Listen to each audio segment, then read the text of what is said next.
एकनाथ शिंदे को तो केवल ये करना था, हाँ मैं शपथ, उसमें तो डाउट ही नहीं है, उसके आगे की कहानी में बता रहा हूँ, उसमें तो कोई डाउट ही नहीं है कि उन्होंने तो जो किया वो एकदम अपनी पोजीशन खराब की उन्होंने। सर एकनाथ शिंदे की जो व्यवहार है उसकी राजनीति आपको देखना पड़ेगी। एकनाथ शिंदे की ट्रेनिंग किसके अंदर हुई है? एकनाथ शिंदे की ट्रेनिंग हुई है आनंद दिघे के अंदर, उसने राजनीति सीखी है। बाला साहेब ठाकरे के अंदर उन्होंने राजनीति की है जब आनंद दिघे का जब निधन हो जाता है। आनंद दिघे किसी के सुनते नहीं थे, ठाणे के किंग, अपने आप को सुपर बाला साहेब ठाकरे समझते थे।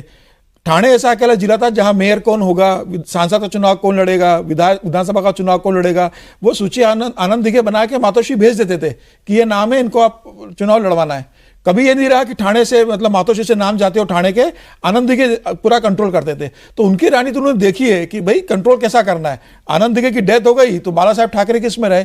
2014 में उन्होंने देखा जब लोकसभा भारतीय जनता पार्टी और शिवसेना मिलकर चुनाव लड़ी, विधानसभा चुनाव में गठबंधन नहीं हुआ, जबकि 2014 में प्रचंड बहुमत भारतीय जनता पार्टी को मिला, प्रधानमंत्री मोदी बन गए, अमित शाह राष्ट्रीय अध्यक्ष बन गए। भारतीय जनता पार्टी की इतनी ताकत देखने के बाद उद्धव ठाकरे झुके नहीं कि विधानसभा में इतने सीट होगी तो गठबंधन होगा। गठबंधन नहीं हुआ, अलग चुनाव लड़े। तो एकनाथ शिंदे की जो परवरिश रही है वो आनंद दिघे से रही है, तो उसी की राजनीति उनके अंदर भरी हुई है।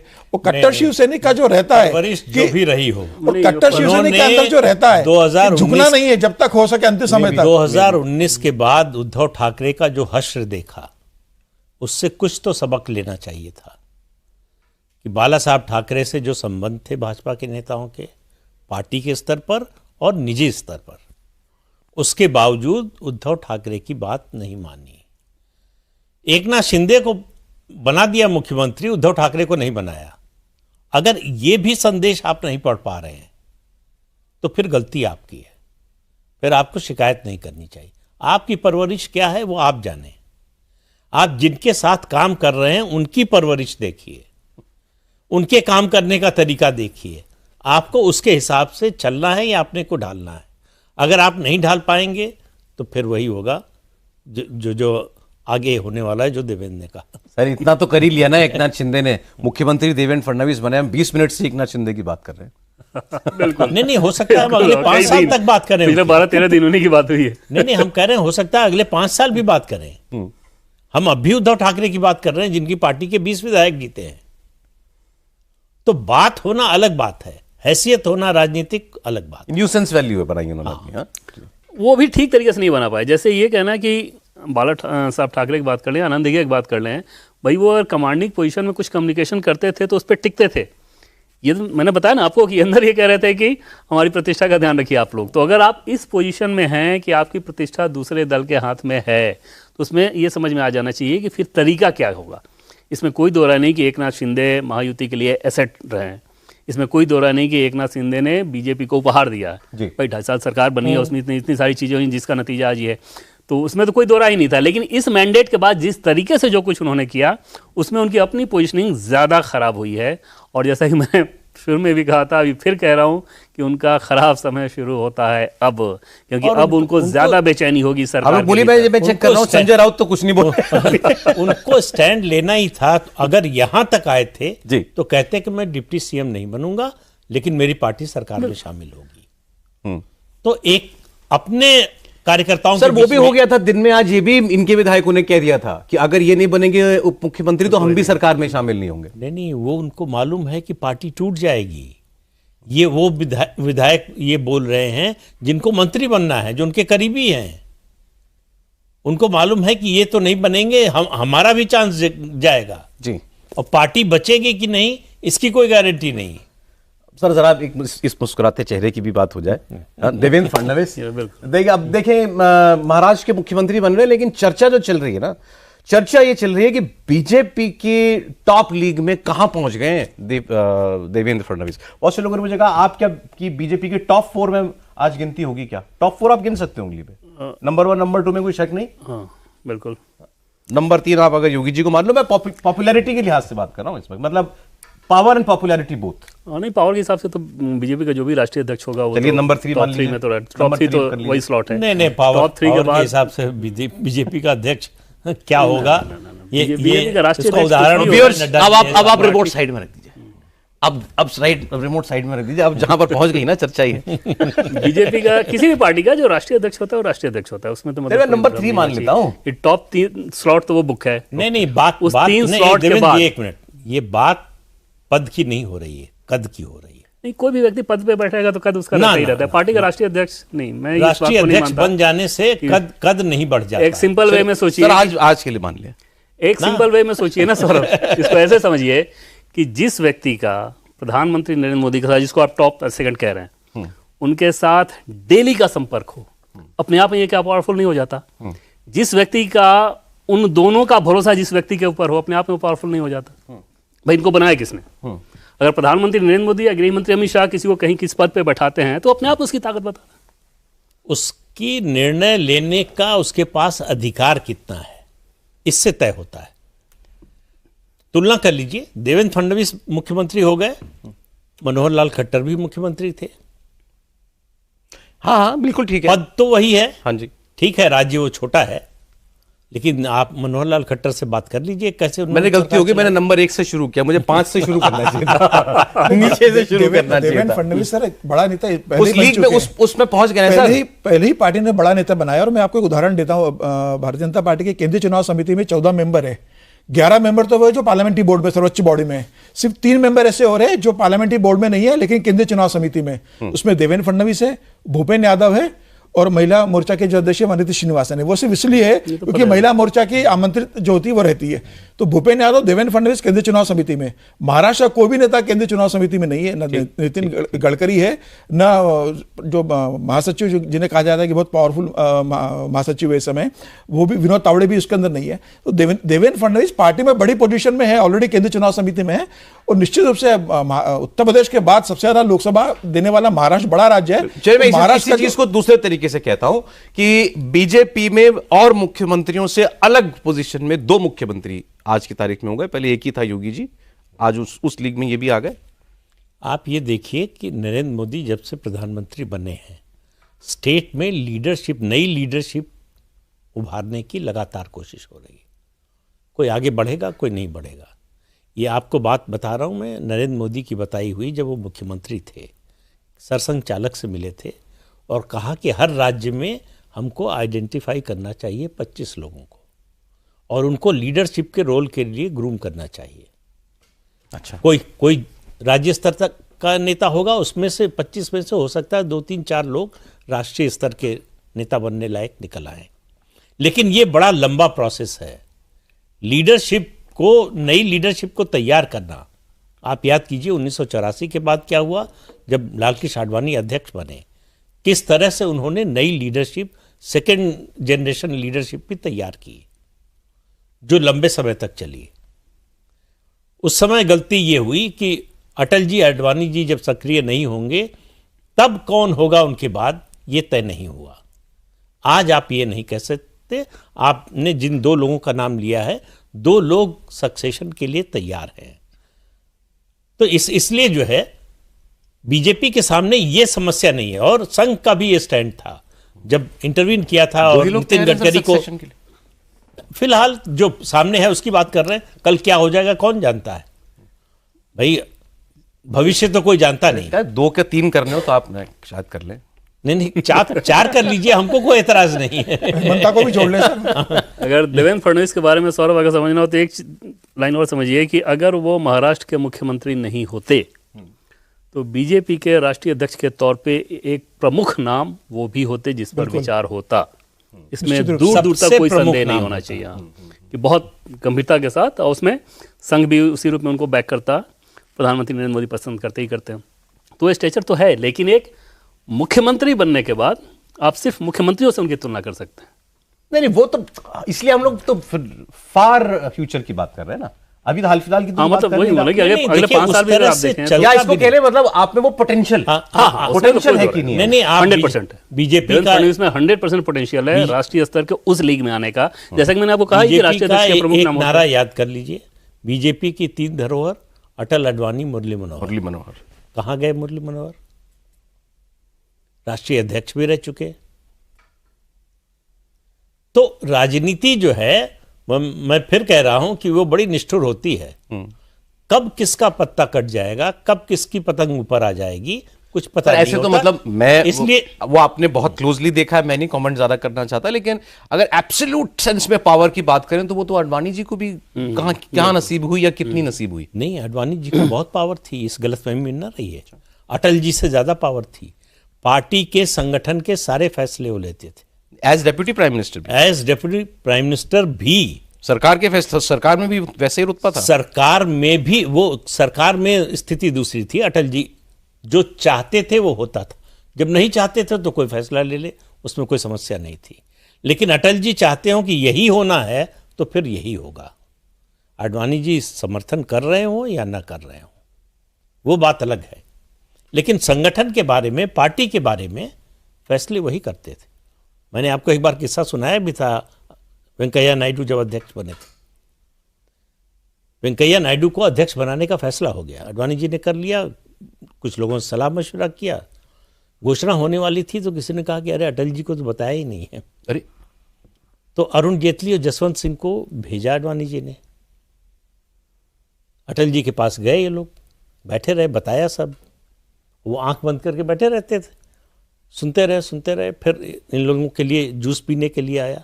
जब वो गिलास लेने आया आदमी, जसवंत सिंह ने पूछा कि ये फ्रेश जूस था या ये कैन वाला जूस था। तो अटल जी ने आंख खोली, आपको ये प्रश्न जूस पीने से पहले नहीं पूछना चाहिए था। अरुण जेटली ने इशारा किया, चलिए जवाब मिल गया है कि फैसला कर लिया भाई, तो अब क्या आए हो। उसमें बेसिक सौरभ ये रहता है ना कि संगठन के काम में जो इन्वॉल्व होगा पावर उसी का रहेगा। अटल बिहारी वाजपेयी लोकप्रिय नेता थे, संगठनिक व्यक्ति तो थे नहीं, तो जाहिर तौर पे संगठन काम में उनके डे टू डे इनके पास दोनों चीजें हैं ना, देवेंद्र फडणवीस को। हाँ, मतलब मास पॉपुलैरिटी भी है और संगठन की भी माहिर है, और बहुत शार्प हैं। और मुख्यमंत्री के पास जो मंत्रालय रहेगा ही, उसके अलावा एक निपटाना मंत्रालय इनके पास अतिरिक्त रहता है। हाँ, वो पार्टी के भीतर भी हो तो, सरकार में हो तो उससे और ज्यादा मारक हो जाते हैं। मोदी में और देवेंद्र फडणवीस से यही बात कॉमन है, मोदी भी संगठन के मास्टर आदमी रहे और सरकार में भी बहुत बढ़िया परफॉर्म किया है।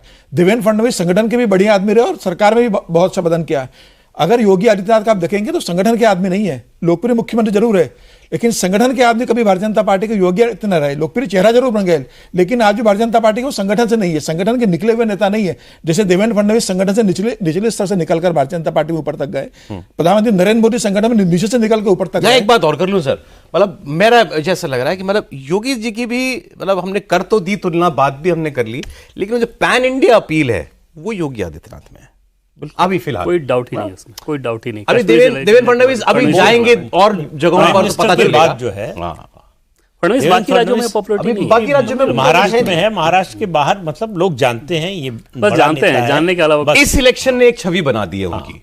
अगर यही टोन टेनर तेवर रहे, लेकिन आप और पैन इंडिया लीडर नहीं है अभी तो नहीं, बिल्कुल नहीं, बिल्कुल नहीं। वो टोन एंड टेनर जो था ना, उसे चुनावी था, चुनाव के बाद वो नहीं देखेंगे, वो सरकार चलाने पर ज्यादा ध्यान रहेगा, मुख्यमंत्री है ना। तो अब अच्छा एक चीज़ और सर, आपकी महाराष्ट्र का जो फाइनेंशियल सिचुएशन है वो बहुत ख़राब है।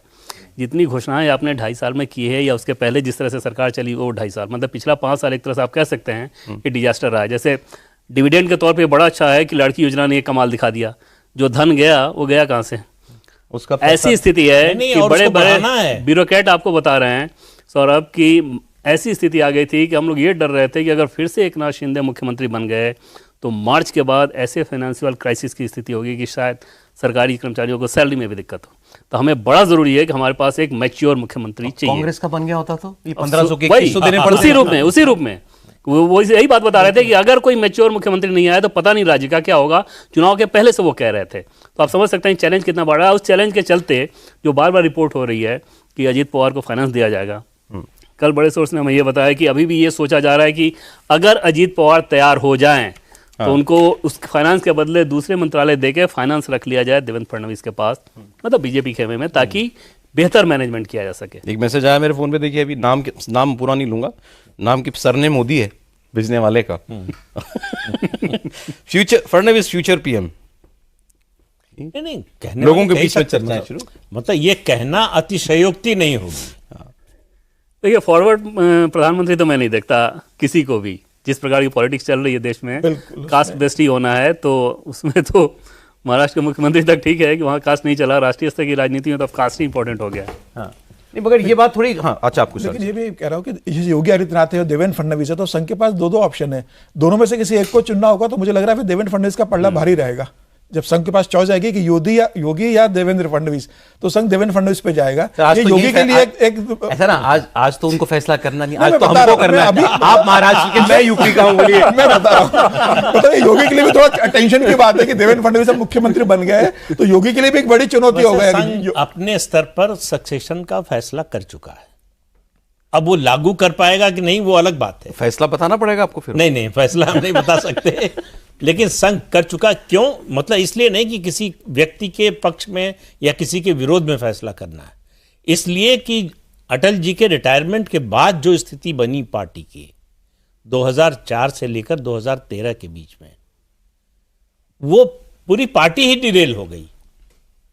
तो वो स्थिति फिर आए कि लीडरशिप वैक्यूम बन जाए, ये संघ नहीं चाहता। इतना बड़ा वेट देके अब आप जो है पीछे हट रहे हैं। लेकिन 2034 तक तो कोई खाली नजर नहीं आ रहा। मुझे नहीं लगता है कि 2029 में बीजेपी या कोई और कैंडिडेट होने जा रहा है सिवाय प्रधानमंत्री नरेंद्र मोदी के। तो 2034 तक तो ये वैकेंसी है ही। हमको 34 तक प्रोग्राम करना है, तो इसलिए कुछ ज्यादा भी तो करनी है। संजय 33 में ये बात करेंगे। संघ ने सर कोशिश भी की थी वो वैक्यूम भरने की, नितिन गडकरी को राष्ट्रीय अध्यक्ष बनाकर भेजा जब संघ को लगा कि भाई संघ का कोई जाना चाहिए जो वैक्यूम क्रिएट हो रहा है। लेकिन नितिन गडकरी उस तरीके से, मतलब संगठन में कोई मोदी ऐसे व्यक्ति निकल गए, मतलब कि जो लोकप्रिय मुख्यमंत्री बने, संगठन के आदमी रहे, एक बड़ा चेहरा बने, जो कार्यकाल रहा उनका मुख्यमंत्री के रूप में गुजरात के अंदर, देश के प्रधानमंत्री के लिए नाम उनको संघ लेकर ही उनका आया। आडवाणी के तमाम विरोध के बाद संघ ने मोदी पे हाथ रखा कि नहीं, मोदी ही देश के अगले प्रधानमंत्री के चेहरा होंगे। तो इस सब के बावजूद कितना विरोध हुआ मोदी का, ये सारी खूबियां होने के बावजूद। कैडर चाहता है, आपके नेता चाहते हैं, आपका स्वयंसेवक चाहता है, फिर भी कैसे कैसे बने नरेंद्र मोदी प्रधानमंत्री पद के उम्मीदवार। प्रधानमंत्री तो बाद में बने, कैंपेन कमेटी का चेयरमैन बनाने के लिए पार्टी नहीं तैयार थी। आडवाणी ने इस्तीफा दे दिया था सर। आपने बता ही दिया उस वक्त वो कितने पावरफुल थे, उसलिए। अब लेकिन एक बात ये भी करें कि जैसे आरोप आम ये लगता है कि भाई पिछले 10 सालों में कि स्टेट्स में भी जो होता है वो सब कुछ डिक्टेट होता है सेंटर से। मतलब जो दिल्ली में इस वक्त सेंट्रल लीडरशिप चाहती है वही स्टेट्स को भी फॉलो करना पड़ता है। उस सेंस में ये he is his own man और नॉट, देवेंद्र फडणवीस? मतलब ये कह सकते हैं कि ये अपना स्पेस थोड़ा चाहते हैं कि मैं भी कुछ फैसले करूं, लेकिन सेंटर के साथ सामंजस्य बनाने को लेके कभी कोई समस्या नहीं आ सकती। पिछली बार भी जब रहे थे तो उसमें कोई समस्या वाली बात नहीं थी। जो यहाँ से कहा जाएगा, और बीजेपी का टॉप लीडरशिप है और ये बीजेपी की ताकत भी है। जैसे मैंने कहा ना कि बीजेपी में फैसले ऊपर से होते हैं, तो ऊपर अगर कोई भी चीज़, अच्छा ऊपर से क्या कहा जाता है, आपको ये अच्छा काम करना है, ये करना है, ये करना है, यही कहा जाता है ना। ये पॉलिसीज़ है, आपके यहाँ ये समस्या आ रही है, इसको ठीक तरीके से कीजिए। और क्या कहा जाएगा ऊपर से? प्रधानमंत्री मोदी हों या गृहमंत्री अमित शाह हों या बीजेपी का कोई भी राष्ट्रीय अध्यक्ष अभी जेपी नड्डा हों या कोई दूसरे हों, इसी तरह की बात कहेंगे। तो उसमें कोई ऐसी समस्या वाली बात नहीं होती। होता ये है कि अगर कोई मुख्यमंत्री ऐसा हो जिसको अपना स्पेस चाहिए कि नहीं मैं जी ये नहीं करूँगा, वहाँ पे फ्रिक्शन आनी शुरू होती है। देवेंद्र फडणवीस उस लीग में नहीं है, बिल्कुल वो एकदम से मैच करते हुए चलेंगे कि ऊपर से जो कहा जाएगा, लेकिन स्पाइनलेस भी नहीं है। वो अपना ओपिनियन रखते हैं, पहले रखते रहे हैं, आगे भी रखेंगे। जैसे उदाहरण के तौर पे आप देखें कि मान लीजिए किसी चीज़ को लेकर कहा जाए कि ये फैसला ऐसे नहीं करना, तो वो बता सकते हैं कि नहीं अगर ऐसा मैं इसलिए कर रहा हूँ कि इसमें ये फ़ायदा है। उसके बावजूद अगर टॉप लेवल से बताया गया कि नहीं ये नहीं करना है तो छोड़ेंगे, उसमें हेड ऑन नहीं करेंगे, लेकिन वो ये कहेंगे ज़रूर। वो एक स्पाइन वाले, इसीलिए कुछ लोग उनको महाराष्ट्र के पॉलिटिक्स में भी डाइजेस्ट नहीं कर पाते। लेकिन 2014 में प्रधानमंत्री जब पहली बार मोदी बने, देवेंद्र फडणवीस अभी पहले मुख्यमंत्री बने, 5 साल मुख्यमंत्री रहे, प्रधानमंत्री के पहले कार्यकाल में मुख्यमंत्री रहे, तो 5 साल वो टेस्टेड है। प्रधानमंत्री को पता है कि वो किस तरीके से उन्होंने काम किया है, अमित शाह के साथ कैसे उन्होंने काम किया है, बहुत अच्छा उन्होंने परफॉर्म किया 5 साल के अंदर, इसीलिए कारण उसको फिर से मुख्यमंत्री बनाया गया। अगर वो 5 साल, अगर अमित शाह से उनकी ट्यूनिंग नहीं रहती राष्ट्रीय अध्यक्ष के रूप में, प्रधानमंत्री मोदी जैसे विजन इंप्लीमेंट हो महाराष्ट्र में अगर नहीं कर पाते, पीएम को लगता कि नहीं मैंने जरूर मुख्यमंत्री बनाया देवेंद्र को, लेकिन 5 साल में ये फेल्यूर रहा, मतलब मेरे हिसाब से प्रदेश में इंप्लीमेंट नहीं कर पाए, तो ये तय था कि इस बार वो देवेंद्र फडणवीस को मुख्यमंत्री नहीं बनाते, कोई नए को लेकर आते। अग्नि परीक्षा थी कि मोदी प्रधानमंत्री बने और उसी वक्त आप, और उसमें वो 5 साल परफॉर्म किया, और यही कारण रहा कि तमाम विरोध के बाद भी देवेंद्र फडणवीस से फिर प्रधानमंत्री मोदी ने ट्रस्ट किया। मैं कह रहा हूं ये वही व्यक्ति ऐसा स्टैंड ले सकता है जिसकी जमीन पर पकड़ हो, जिसको मालूम है कि हमारी नीचे भी ताकत है, केवल हम जो है नॉमिनेट हो गए हैं इसलिए मुख्यमंत्री नहीं बन गए। और मुझे लग रहा है शपथ स्थल से बाहर निकल रहे हैं सब अभी। नहीं, शपथ स्थल तो स्टेडियम था, तो कहीं पहुंचे होंगे, कहीं पहुंचे होंगे। तो मुख्यमंत्री, दोनों मुख्यमंत्री साथ हैं इस वक्त। शिवाजी महाराज की प्रतिमा पर पुष्प अर्पित कर रहे हैं देवेंद्र फडणवीस और एकनाथ शिंदे जी। मंत्रालय पहुंचे हैं, शपथ लेकर सीधे मंत्रालय में अभी होने जा रही है एक बैठक, बताया गया है। बैठक मतलब कैबिनेट की अगर पूरी कैबिनेट प्रॉपर बनी होती तो बड़ी बैठक होती।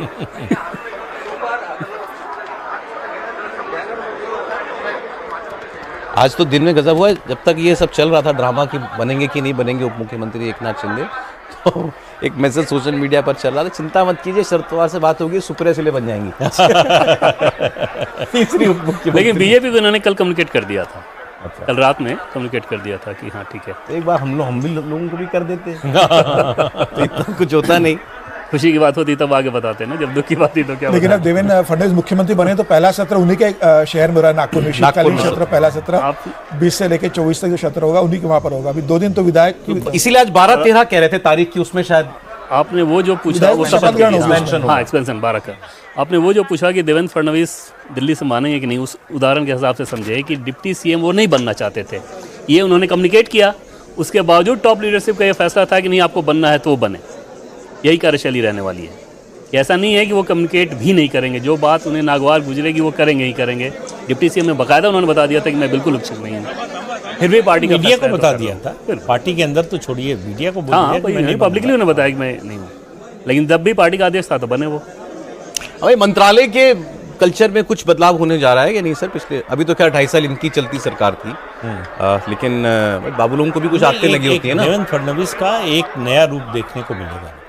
5 साल का अनुभव, 2.5 साल ठोकर, 2.5 साल जो है समझौता, उसके बाद उससे जो है तब कर निकले हैं देवेंद्र फडणवीस, और उनको मालूम है कि महाराष्ट्र के सामने चैलेंजेस क्या है और उनके सामने किस तरह की चुनौती है और उनसे अपेक्षा क्या है, महाराष्ट्र के लोगों की भी, पार्टी की भी और प्रधानमंत्री की।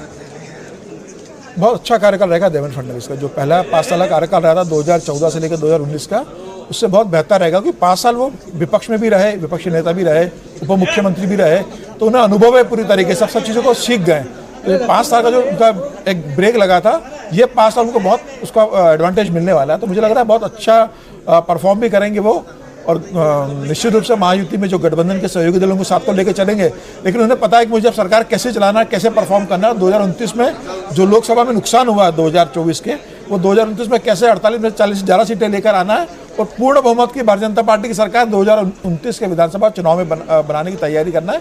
जो अमित शाह ने कहा है कि 2029 में हम हमारी सरकार बनाएंगे। पिछले 5 साल में सौरभ, 2.5 साल में तो समस्या उनको नजर आती ही थी देवेंद्र फडणवीस को, पिछले 2.5 साल में भी ज़बरदस्त समस्या नज़र आते रही है प्रशासनिक तौर पर, जिस तरीके से सरकार चल रही थी।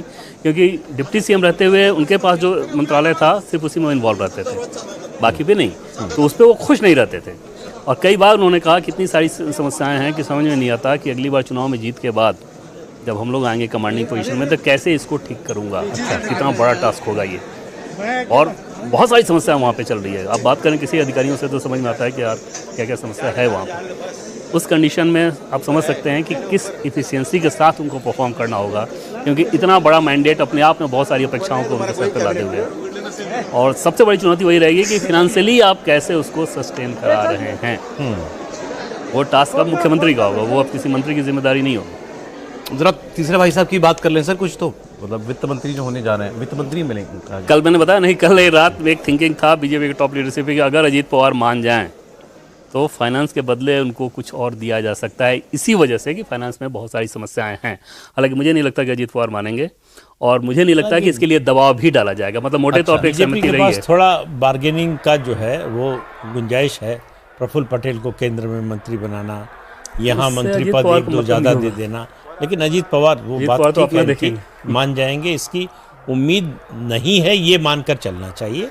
हो जाएगा तो चमत्कार जैसा। भाई कहेगा मैं कुछ कह नहीं रहा हूँ, आप लोग तो आप बिल्कुल दबाए जा रहे हैं। और जब मुझे ये बताया गया तो मैंने पूछा भी कि वो कौन सा मंत्रालय है जो कि फाइनेंस को सब्स्टिट्यूट कर सकता है, तो उसमें सिर्फ ये कहा गया कि 2-3 ऐसे दिए जा सकते हैं, मतलब पैकेज तौर पे।